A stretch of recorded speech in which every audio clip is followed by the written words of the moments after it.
Court, your full name, please. My name is Ferguson.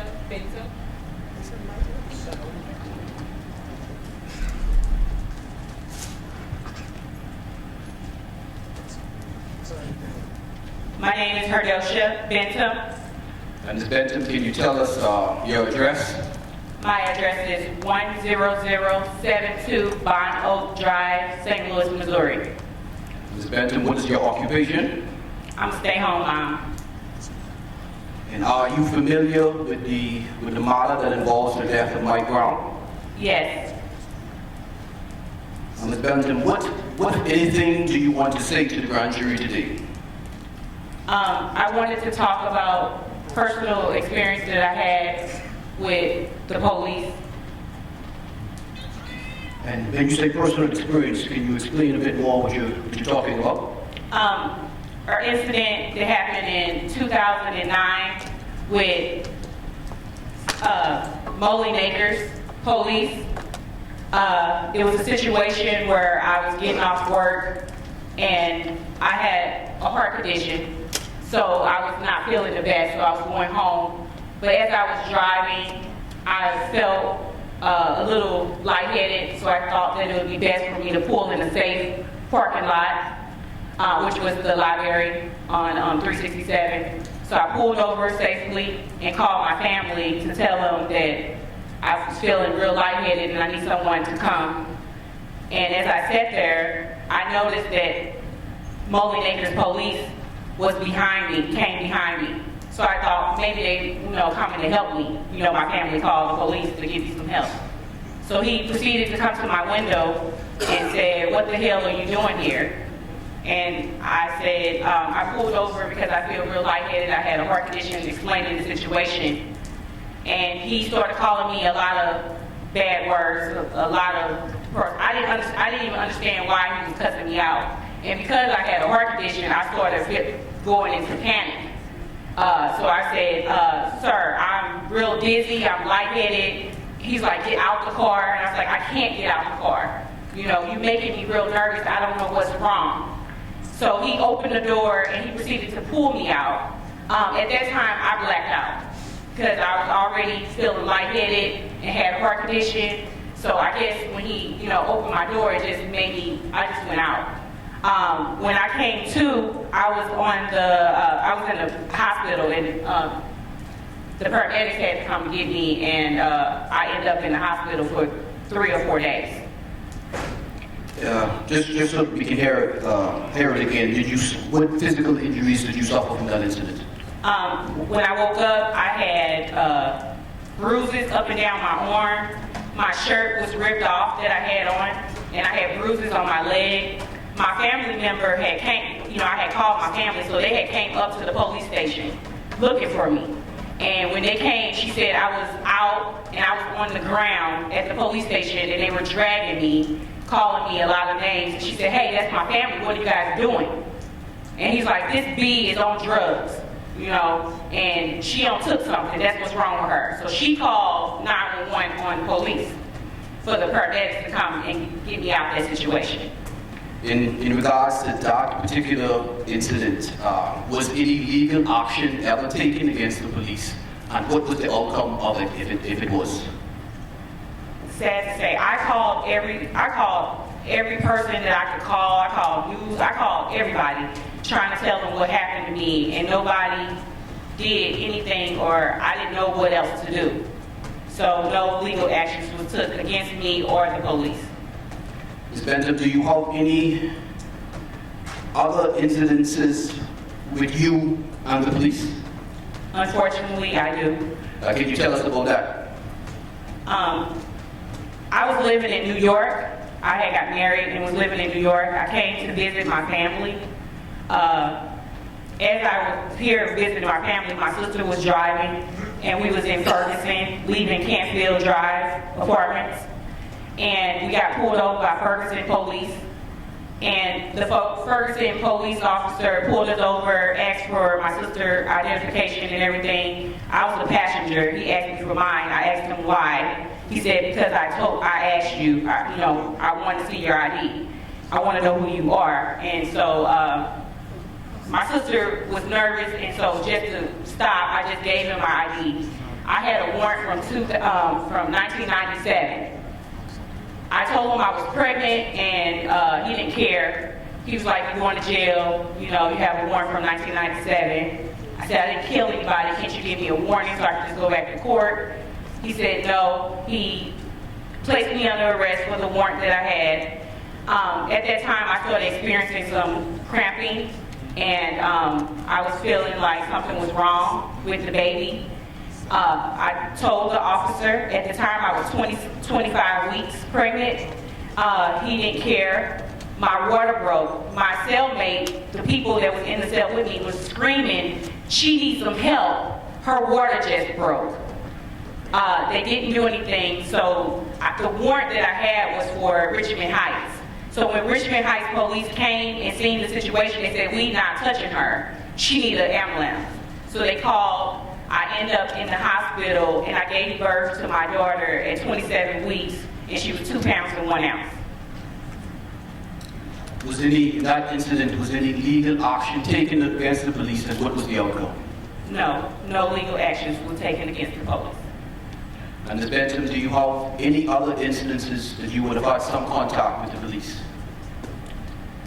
Yes, unfortunately, yes. And can you tell the grand jury that, please? It's not per se me, but what the police did to my brother. My brother was killed in '95 because he was a part of, a gang, and they seen fit for him to no longer exist.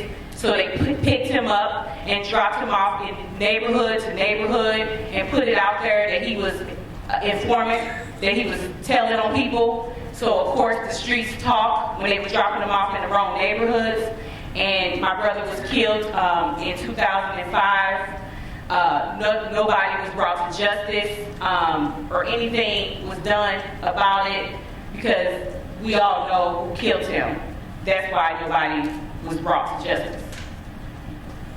Ms. Benton, you said that you were familiar with the matter involving the death of Mike Brown, right? Yes. And you're also familiar with the people's protests, that demonstrations that have been going on?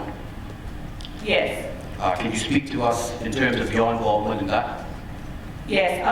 Because of my history and the relationship that I have had with the police and what I have seen in my community, August the 9th, I was working at City Gear clothing store with a y'all of young people. When I looked around and I looked at my cell phone and seen what had happened to Mike Brown, and I remember the young man coming into City Gear, buying shoes and things like that. I instantly said to myself, I gotta do something. I could not continue to let them kill our babies, kill our young people, and have this strange relationship with them, and everybody just go unpunished. So I got in the streets.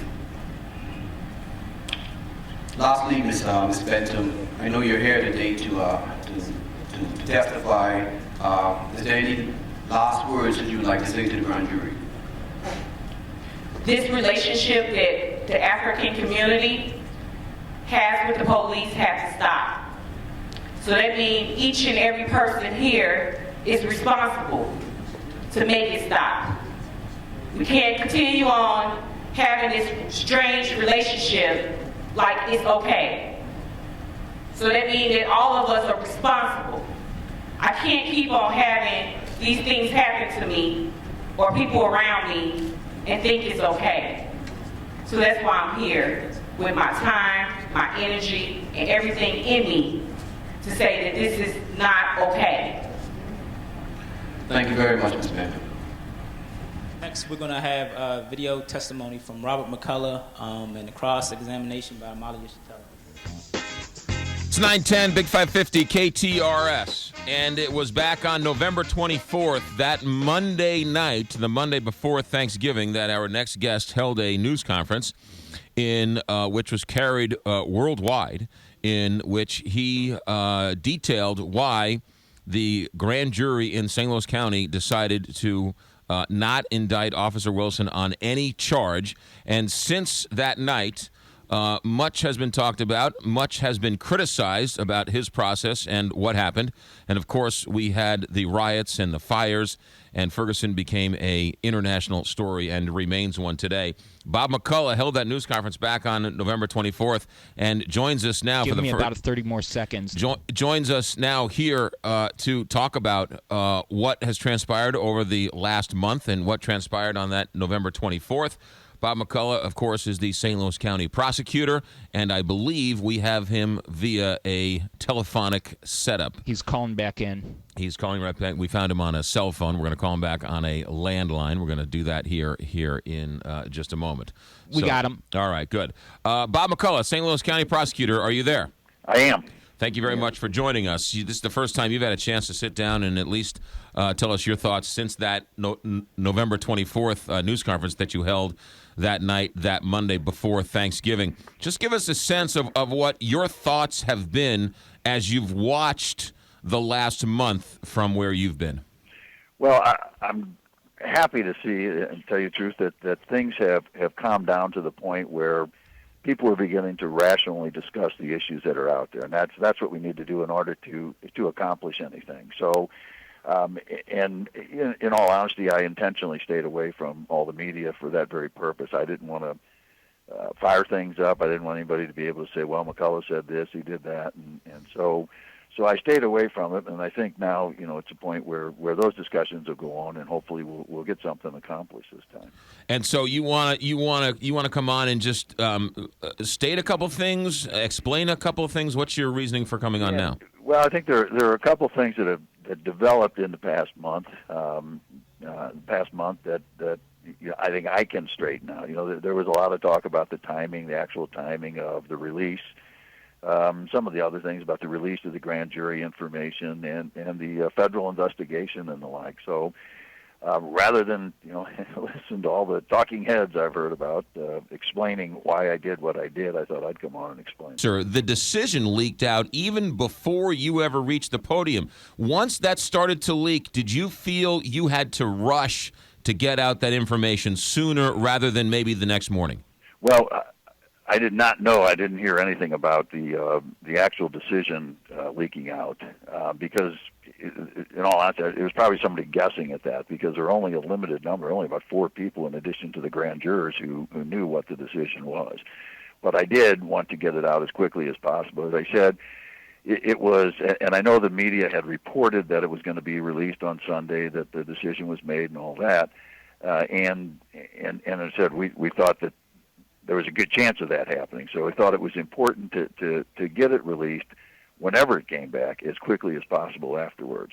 And so it took a while to kind of prepare things. You can't just walk out and do that.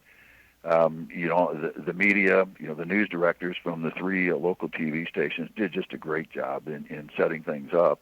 But it takes a few hours for that to get finished. We also had some work to do. We had to notify certain people and make some preparations, and so we got it out as soon as we could.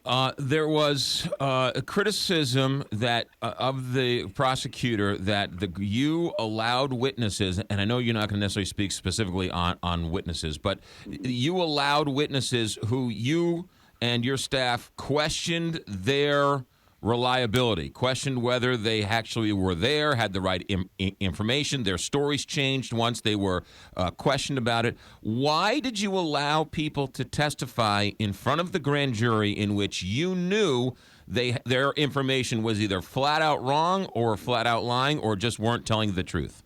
Well, early on, I decided that anyone who claimed to have witnessed anything was going to be presented to the grand jury. And I knew that no matter how I handled this, there'd be criticism of it. And so if I didn't put those witnesses on, then we'd be discussing now why I didn't put those witnesses on, even though, even though their statements were not accurate.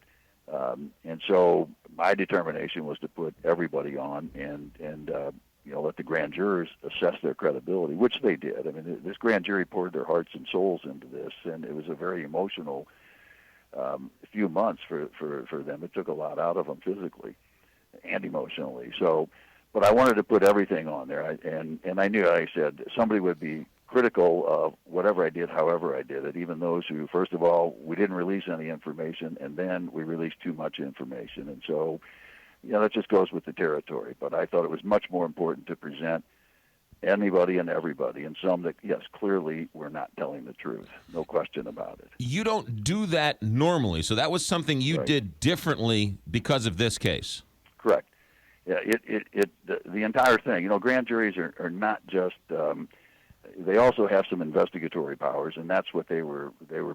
This was part of it here. It was in addition to presenting a case to a grand jury. They were doing some investigation, and so part of that is interviewing witnesses and bringing those witnesses in to testify and looking at documents and doing the like. So it was a lot different. Normally, there's not. The investigation is done by the police beforehand, and then the information or the evidence is presented to the grand jurors in a more condensed fashion. But in this case, again, I thought it was very important. There were people, first of all, questioning whether I'd be fair or not, and so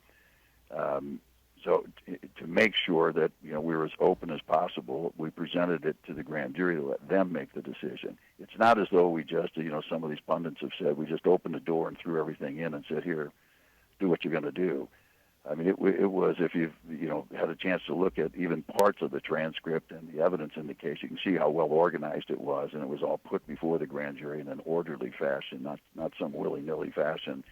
And they had the whole range, as a grand jury does, on every case as to any potential charges. One of the criticisms was that Officer Wilson testified for a number of hours, and he testified that in a way in which he wasn't cross-examined. So his opinion and his story was told in its entirety, but Michael Brown didn't have a chance to testify in front of that grand jury.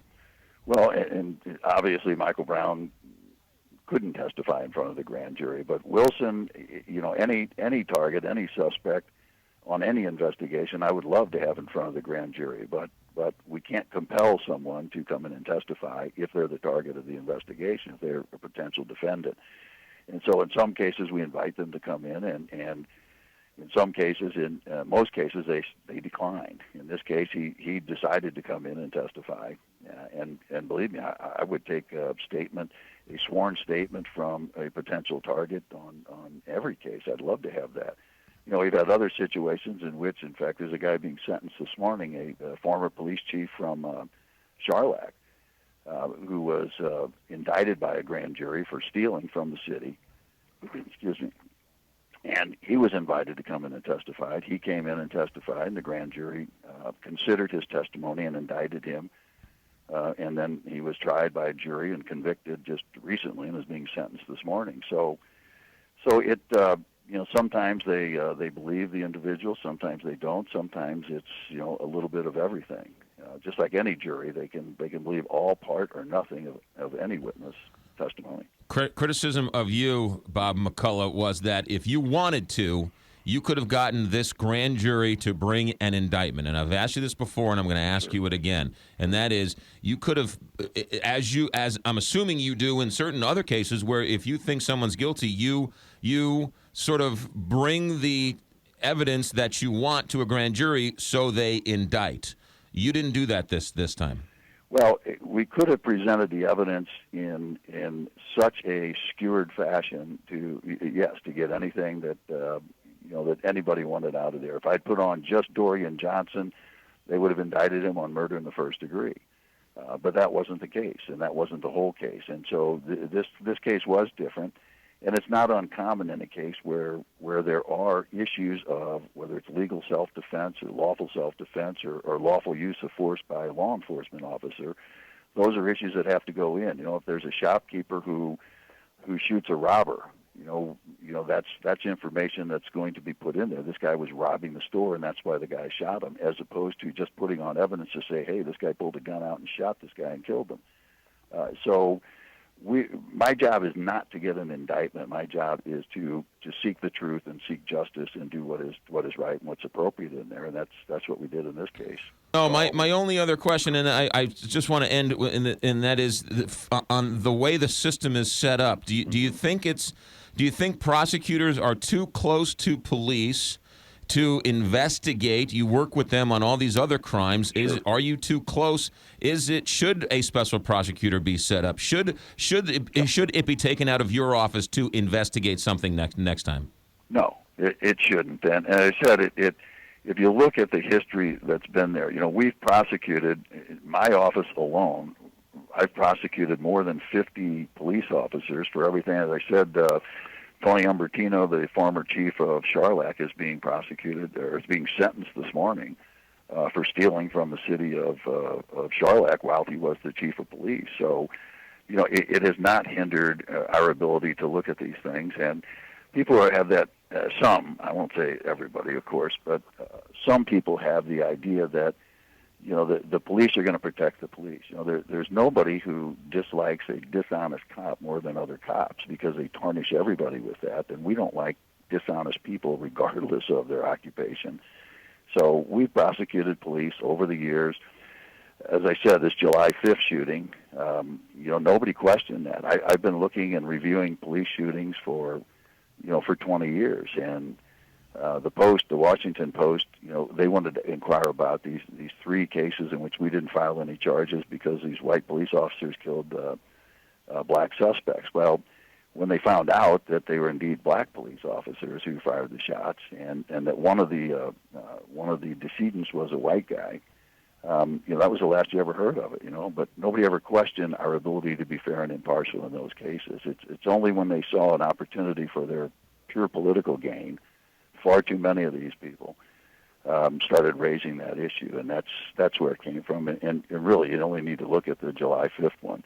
Anthony Gray had no complaint or quarrel about my ability to be fair and impartial in a Pine Lawn shooting, but less than a month later, all of a sudden, we can't be trusted to do this right. So it just sort of shows you how devious that argument was. That Pine Lawn shooting, their police chief, Anthony Gray, is also the family attorney for Michael Brown. So in one instance, was he working with you as the police chief, and in the other instance, working against you as Michael Brown's family's attorney? Well, as the police chief, because the county police were doing the investigation of the Pine Lawn department, so there was or the Pine Lawn shooting. There's no real contact with the police chief, and because they don't want to be doing the investigation. We don't want them, so we had really no contact with them. Gotcha. But certainly, he's the superintendent of police or the director of public safety, whatever the title is.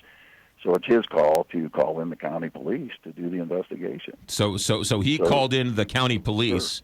Sure. So they could be fair and impartial, as could the prosecutor in that situation, but something happened during that intervening month that all of a sudden none of us could be fair and impartial. Bob McCullough, St. Louis County Prosecuting Attorney, thank you very much for your time, and we'll talk to you down the road. You got it. There you go, Bob McCullough. We'll back in a moment. Big 550, KTR. I want to thank you very much and express my appreciation to the jurors for your patience. And I'm glad that we had an opportunity to hear from Bob McCullough, even if it happened under those most favorable circumstances, because the truth of the matter is that Bob McCullough was subpoenaed to appear here and before you and before this community. And it seems to us that his inability or unwillingness to be here really raises serious questions about his capacity for truth and veracity. That I can't understand why he wouldn't come here. He said there in that discussion that he wanted to get the word out. He wanted to clear up all of the misconceptions that anybody might have had about what happened. And who was it that was demonstrating in the streets and protesting that outcome except this community? And so it seems to me that this is something that he would have really looked forward to being able to attend so that he could offer an explanation to this community. I just want to make 1 or 2 points as the lead prosecutor just so eloquently laid out. Bob McCullough did not want an indictment. But I just want to pose a question going forward to our grand jury and the example of a true grand jury here, and for future relationships between our community and the so-called judicial system. Given the fact that Bob McCullough was presented, and we cannot forget that fact, that over 100-some thousand signatures were presented to him to step down. In the face of that, he refused to do so. So that's in of itself speaks to his character. Going back in terms of he wanting to deal with the truth getting out, why did he not sit down with the people who early on were involved in the rebellion? It's ironic, 3 days after the killing of Mike Brown, I'd be remiss to say this, in Clayton, with a mass demonstration in front of the Justice Center, there were a delegation of people proposed to go up to talk with him, to help diffuse the circumstance. 2 Christian ministers names were submitted. 1 Muslim name was submitted. A member of the Organization for Black Struggle was submitted. And myself, as representative of the Universal African People's Organization, was submitted.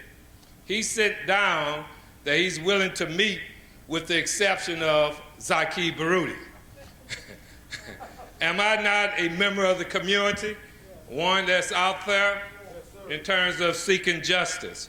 Then past that though, we as a people, I would kindly suggest that anytime there's a racial shooting going forward, along with our black jury composition, is that all juries need to be 50-50, black and white, when there's a white officer involved in the shooting death of a black man. That makes common sense in my estimation.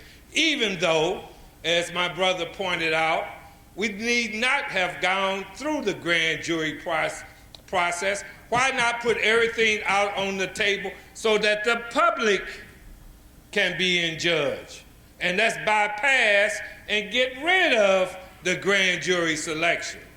But if we have to have it, then 50-50 when it comes to racial killings.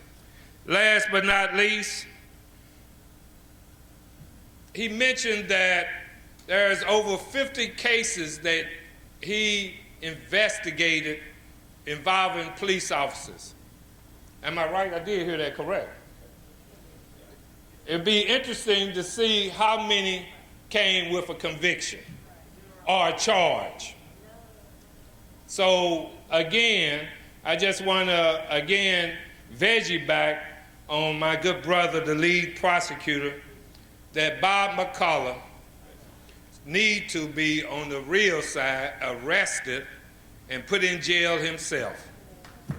Back in session, please take your seats. We're going to call former police officer Glenn Rogers to the stand.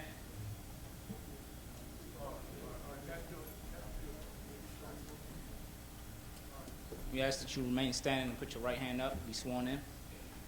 You swear to tell the truth, the whole truth, and nothing but the truth, so help you God? Okay, you can be seated.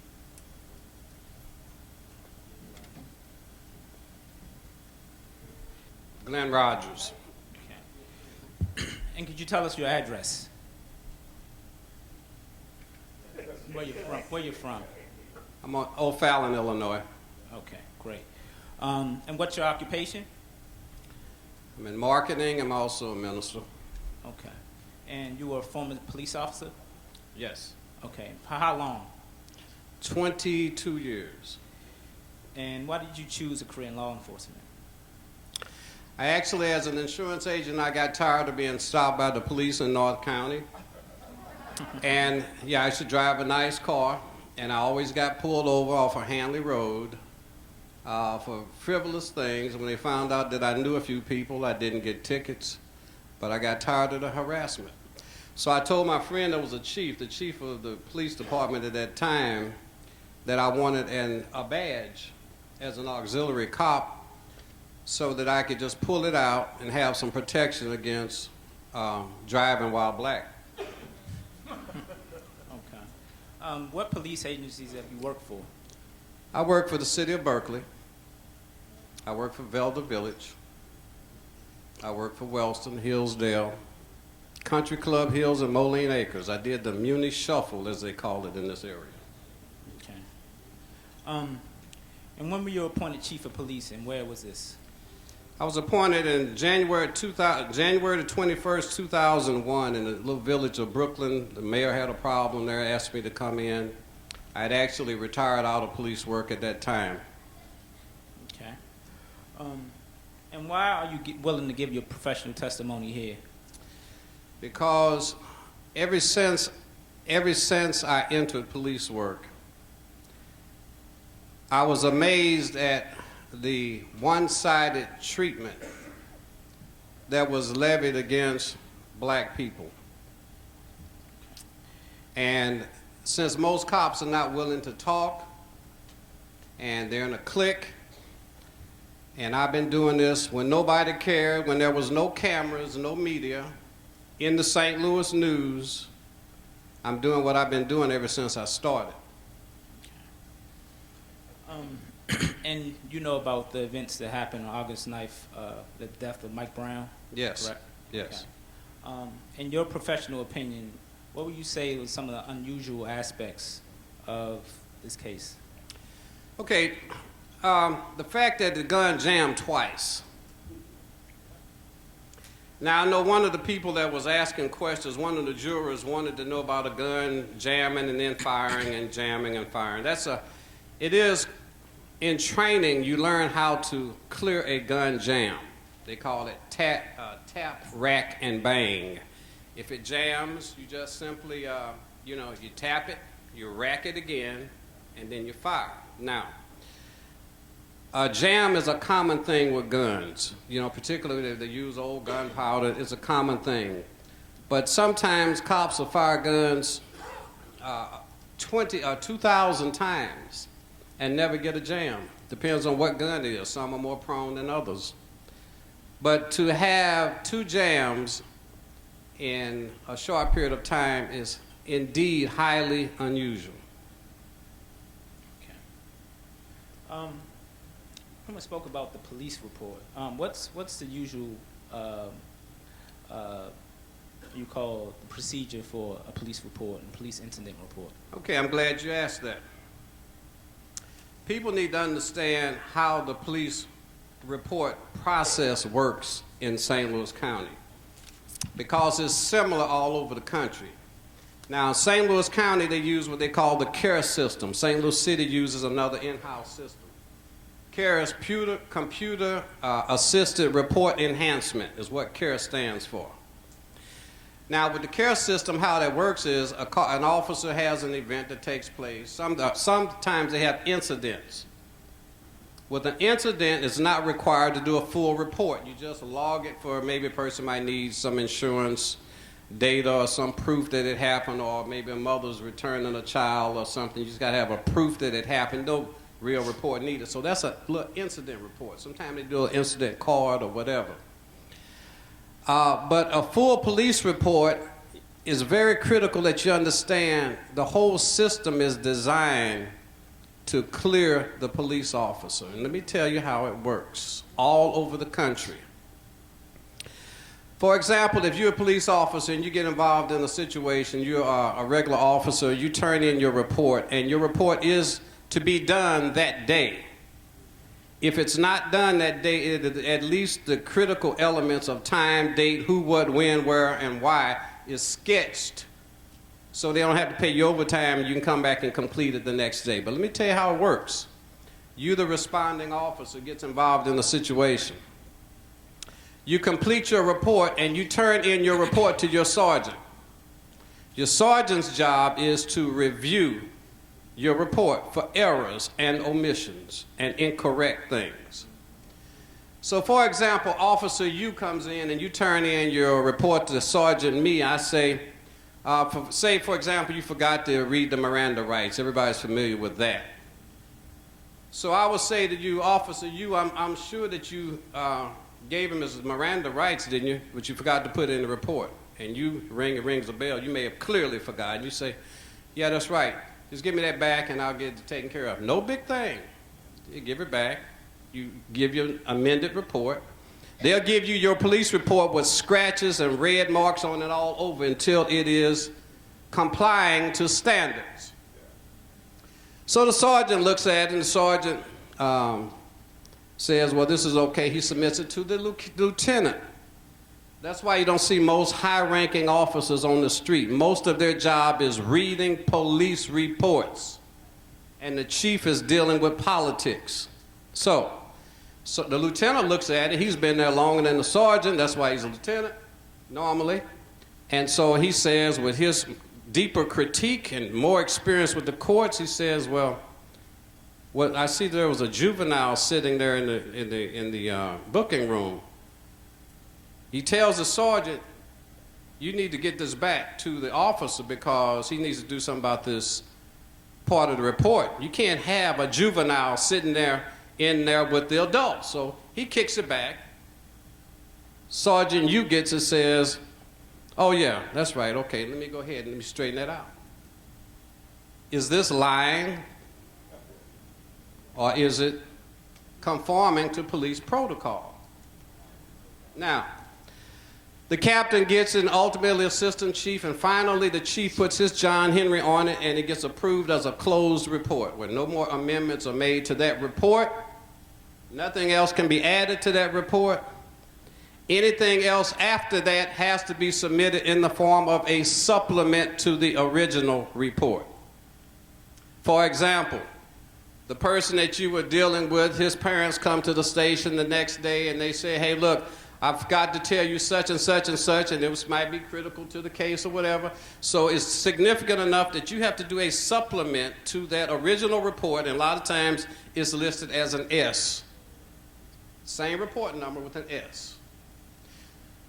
One of the questions I had about this Michael Brown case was,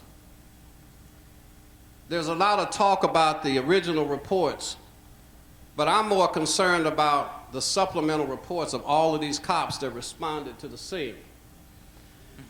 Because these cops that responded to the scene, I think that's why they had to have it all, took so much time to get it to comply.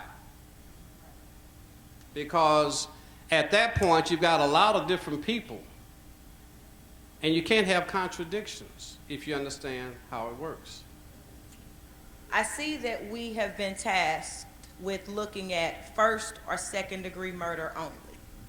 My question is, even if this were a legal, they're a white folks grand jury, are we far reaching in not seeking manslaughter?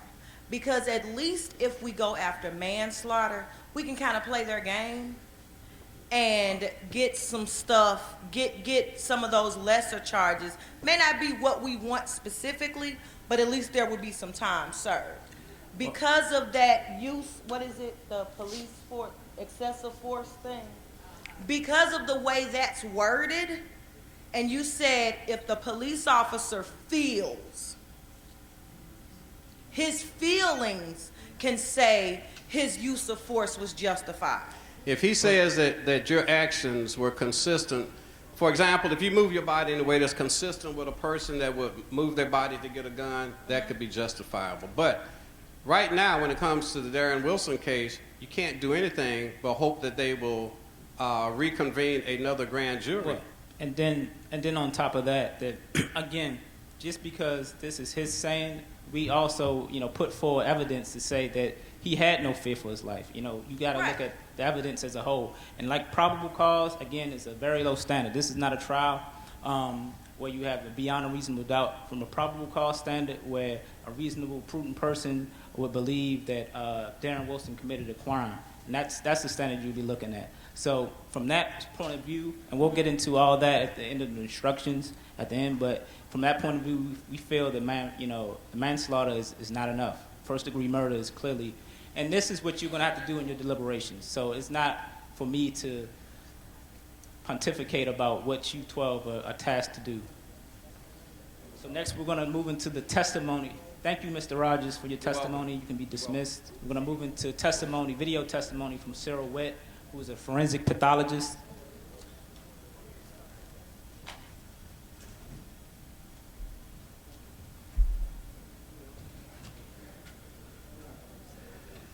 The prosecution would now wishes to enter into evidence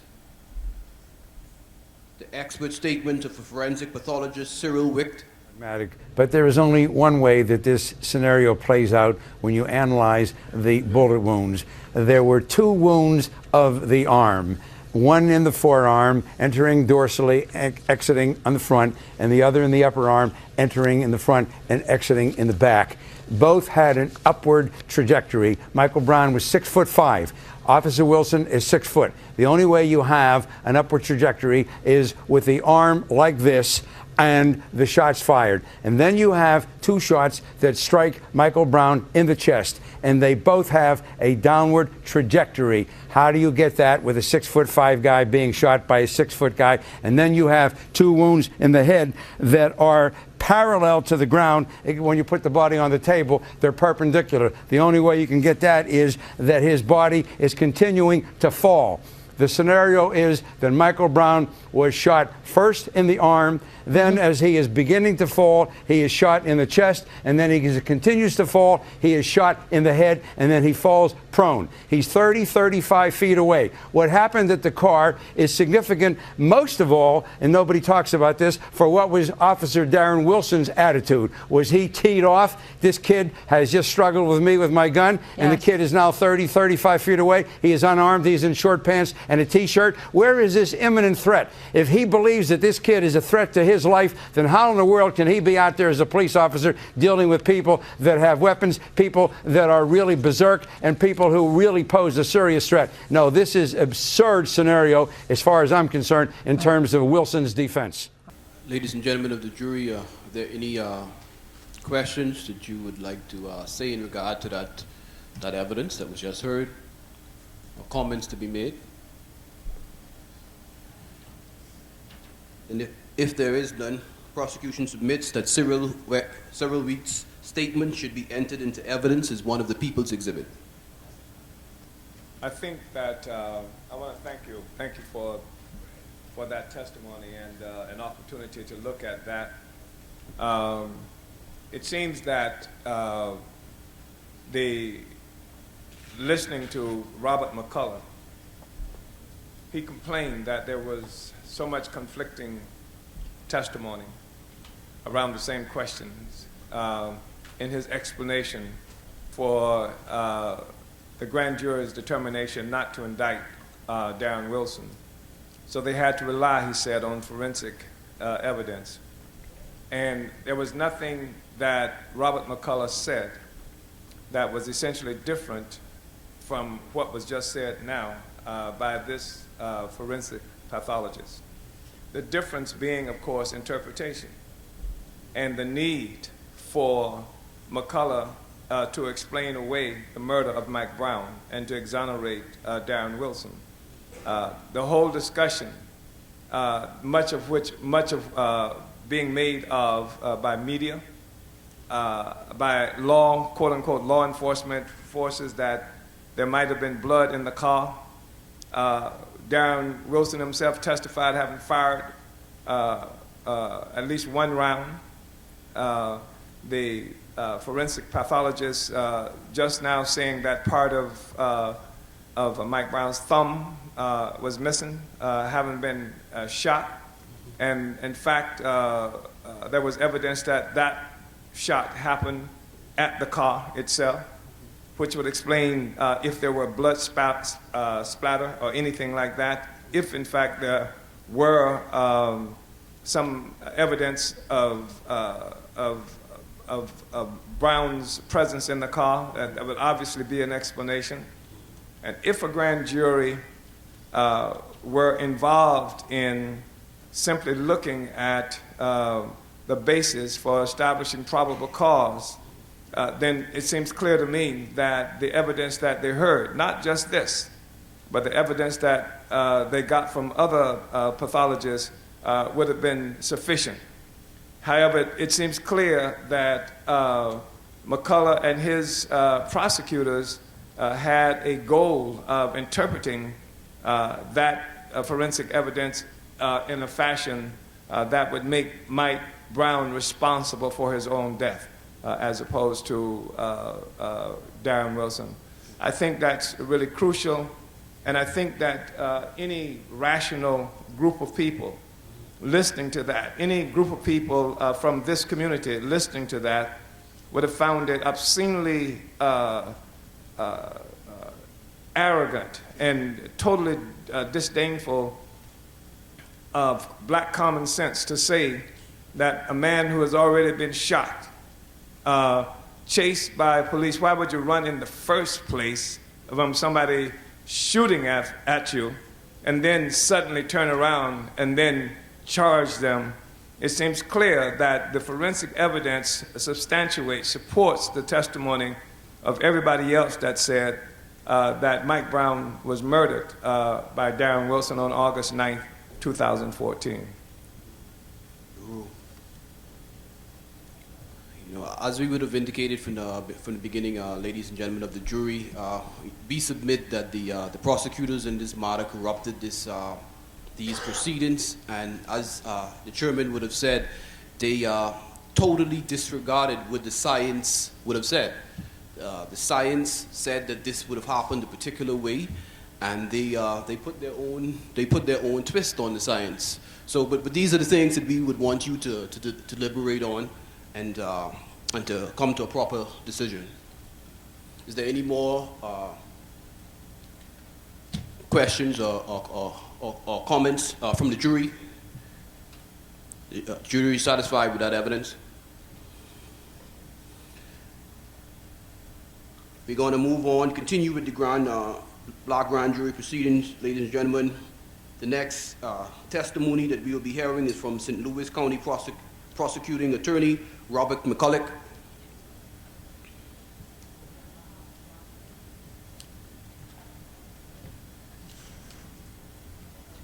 Actually, we're going to move forward and have the live testimony of Vonderit Myers' mother.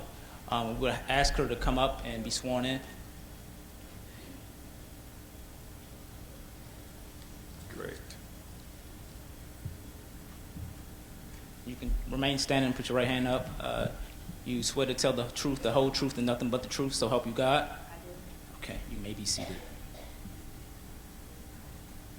So no cop came to us. We was hearing the story from witnesses and people that were standing out there and other family members. And it was said that Vonderit was in the store with his friends and he was buying a sandwich. They got out the store. He split the sandwich with the friends that was out there. They proceeded to go to another friend's house. And when this cop came, he shot my son 7 times from the back.